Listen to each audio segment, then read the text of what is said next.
Welcome cookie Kiku. नमस्ते दोस्तों, स्वागत है आपके अपने चैनल कुकी कीकू में। दोस्तों, अगर आपने तसर रेशम उत्पादन का पार्ट 1 देखा नहीं है तो जाए नीचे डिस्क्रिप्शन बॉक्स में पार्ट 1 की लिंक दी गई है।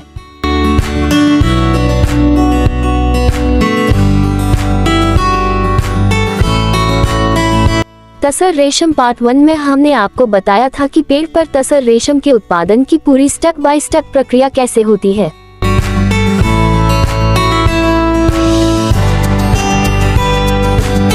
तसर रेशम एक खास प्रकार का रेशम है जो मुख्य रूप से जंगलों में पाए जाने वाले यैन और आजन जैसे पेड़ों पर तसर कीटों द्वारा उत्पादित किया जाता है।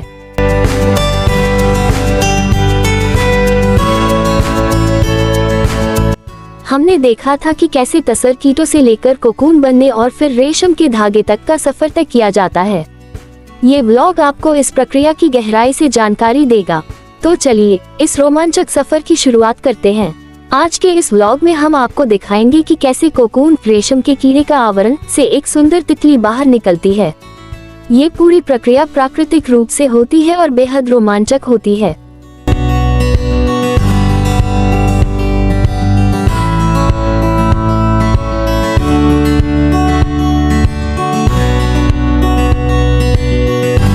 इस व्लॉग में हम स्टेप बाय स्टेप आपको समझाएंगे कि कोकून से तितली बनने की यात्रा कैसी होती है। तो चलिए देखते हैं इस अद्भुत प्रक्रिया को।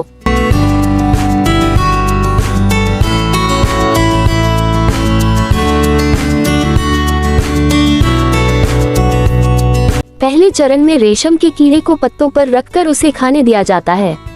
कुछ समय बाद कीड़ा एक आवरण या कोकून बनाता है जो उसकी सुरक्षा के लिए होता है।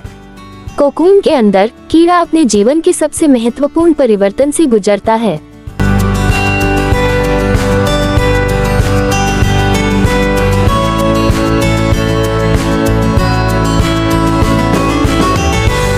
कोकून रेशम से बना होता है और इसके अंदर कीड़ा कुछ दिनों तक रहता है।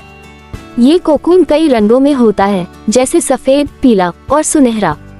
कोकून के अंदर कीड़ा धीरे धीरे तितली में बदलने लगता है। ये प्रक्रिया 10 से 14 दिनों के बीच हो सकती है।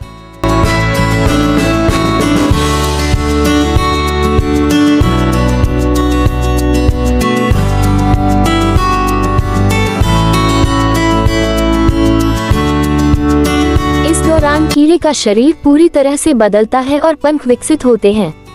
तितली कोकून के अंदर अपने पंख फैलाने के लिए जगह बनाती है और बाहर निकलने के लिए तैयार होती है। तितली धीरे धीरे कोकून को तोड़कर बाहर निकलने की कोशिश करती है। ये प्रक्रिया बेहद नाजुक होती है और तितली को अपनी पूरी शक्ति लगानी पड़ती है। जब तितली बाहर आती है तो उसके पंख गीले और छोटे होते हैं। ये प्रकृति का एक अद्भुत दृश्य होता है। तितली को बाहर निकलने के बाद अपने पंखों को सूखने और फैलने में कुछ घंटे लगते हैं। इस दौरान वह किसी सुरक्षित स्थान पर बैठी रहती है। पंख सूखने के बाद तितली अपनी पहली उड़ान भरने के लिए तैयार होती है। यह उसकी स्वतंत्रता की शुरुआत होती है। तितली हल्के हल्के उड़कर आसपास के पेड़ों और फूलों पर बैठती है। तितली फूलों से रस लेती है और परागण पॉलिनेशन की प्रक्रिया में मदद करती है, जिससे पेड़ पौधों का विकास होता है। कोकून से बाहर निकलने के बाद तितली का जीवन शुरू होता है, जो कुछ हफ्तों तक चलता है। इस दौरान तितली अपने जीवन के अन्य महत्वपूर्ण काम करती है, जैसे अंडे देना और नए कीड़े के जीवन चक्र की शुरुआत करना। तितली पर्यावरण के संतुलन को बनाए रखने में महत्वपूर्ण भूमिका निभाती है। इसकी जीवन यात्रा पर्यावरण के लिए बेहद महत्वपूर्ण है। ये पूरी प्रक्रिया हमें ये सिखाती है कि परिवर्तन और विकास समय के साथ होते हैं। कोकून से तितली का बाहर आना जीवन के विकास और सौंदर्य का प्रतीक है। इस व्लॉग के माध्यम से हम सभी से अपील करते हैं कि तितलियों और अन्य कीड़ों के लिए प्राकृतिक वातावरण को संरक्षित करें ताकि उनकी जीवन यात्रा निर्बाध रूप से चलती रहे।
चार रेशम है मलबेरी, तसर, एरी और मुगा।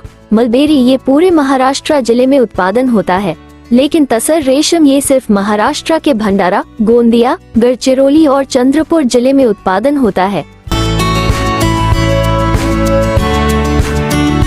एरी और मुगा ये महाराष्ट्र के बाहर दूसरे जिले में उत्पादन होता है।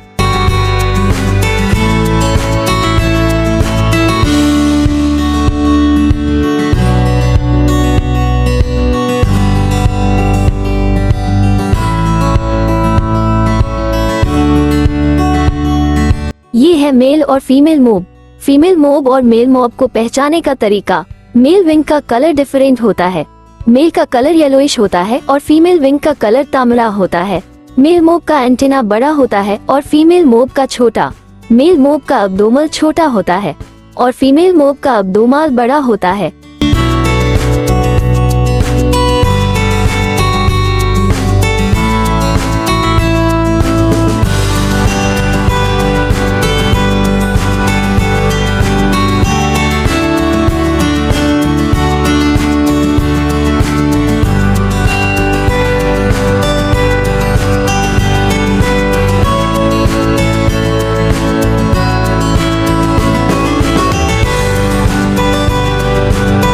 ये है तितली के अंडे जिसे केमिकल में प्रिजर्व करके रखा गया है।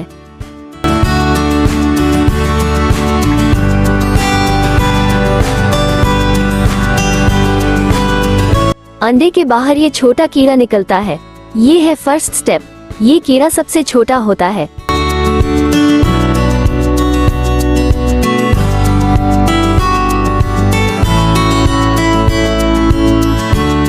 ये है सेकंड स्टेप जो पत्ते के ऊपर रखा जाता है।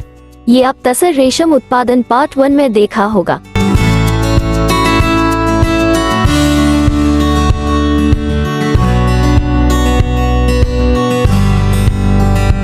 ये है थर्ड स्टेप।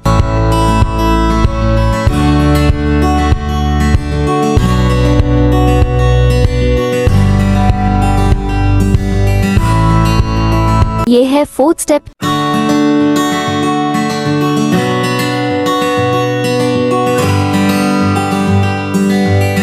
ये है लास्ट स्टेप।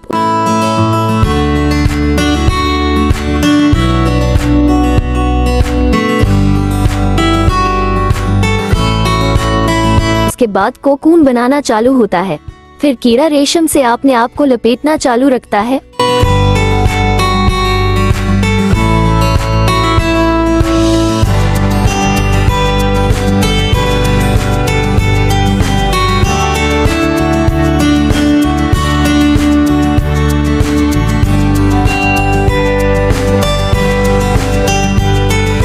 और इस फॉर्म में आता है, उसे पुपा कहते हैं। कोकून के अंदर पुपा को विंग, एंटीना, अब्डोमल डेवलप होता है। फिर धीरे धीरे जब कोकून से फीमेल मोब बाहर आती है, वो वही ठहर जाती है और अपने विंग को धीरे धीरे हिलाती है। बाहर की हवा लगने से फीमेल मोब के विंग टाइट होते हैं।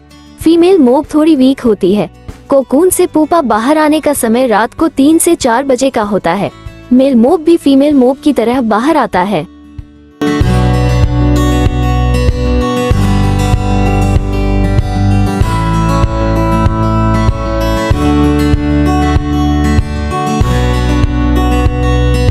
तो दोस्तों, ये था तसर रेशम उत्पादन पार्ट 2, कोकून से तितली के बाहर आने की पूरी प्रक्रिया का व्लॉग। उम्मीद है कि आपको ये जानकारी पसंद आई होगी। अगर हाँ, तो इस वीडियो को लाइक, शेयर और सब्सक्राइब जरूर करें। और फिर मिलते हैं अगले व्लॉग में। धन्यवाद।